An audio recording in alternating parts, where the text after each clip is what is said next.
सखी सावली काव्यांजली। कारण नसताना ऐकून घ्यायचं लिमिट आता संपलंय, आता नाही ऐकणार। काळजी घ्या।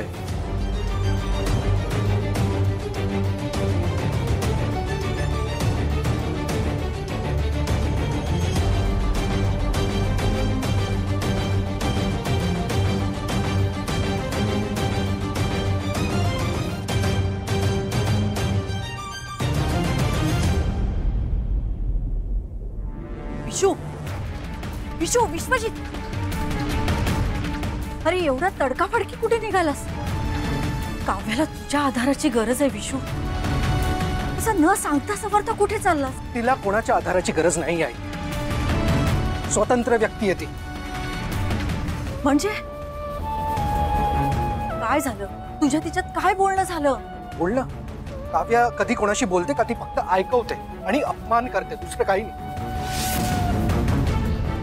आई तुझ्यामुळे शेफारली येते, तुझ्यामुळे। आणि तिला जर माझी किंमत नसेल तर मलाही तिची किंमत नाहीये यापुढे। विशू,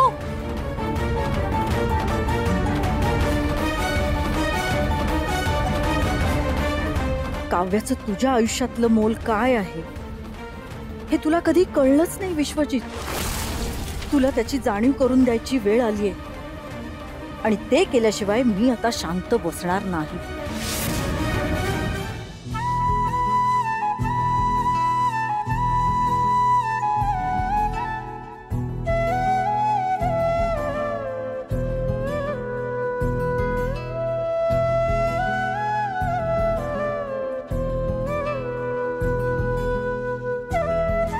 अक्काई,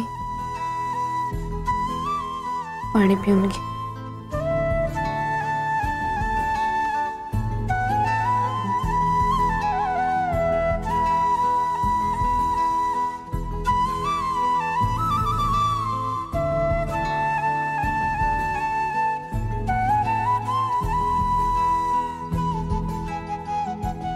काव्या, चल बाबांच्या फोटोला फुलं वाहून घे। ठीक।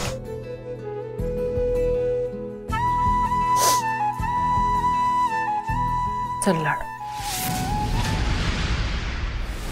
थांब।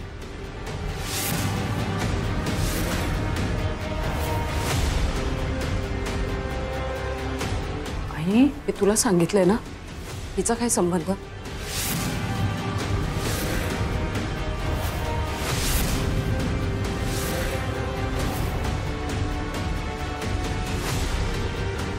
आई,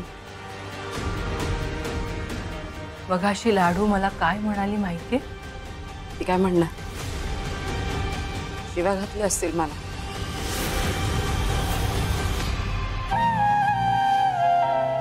आई, अगं नेहमी असा विचार का करतेस तू?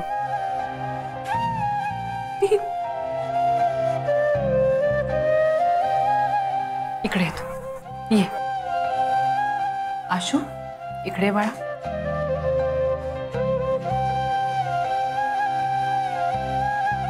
आई, आशू, हे बघा, आपल्या सगळ्यांसाठी ही परिस्थिती खूप नाजूक आहे।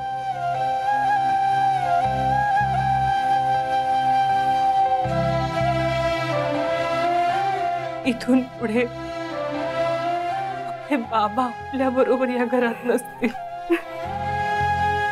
त्यामुळे हे घर खायला उठेल।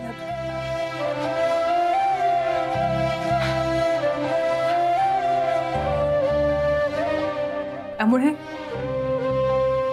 लाडूने याचं ठरवलंय, सगळे विधी पूर्ण झाल्यानंतर मी तुम्हा दोघींना तिच्या घरी घेऊन जाणार।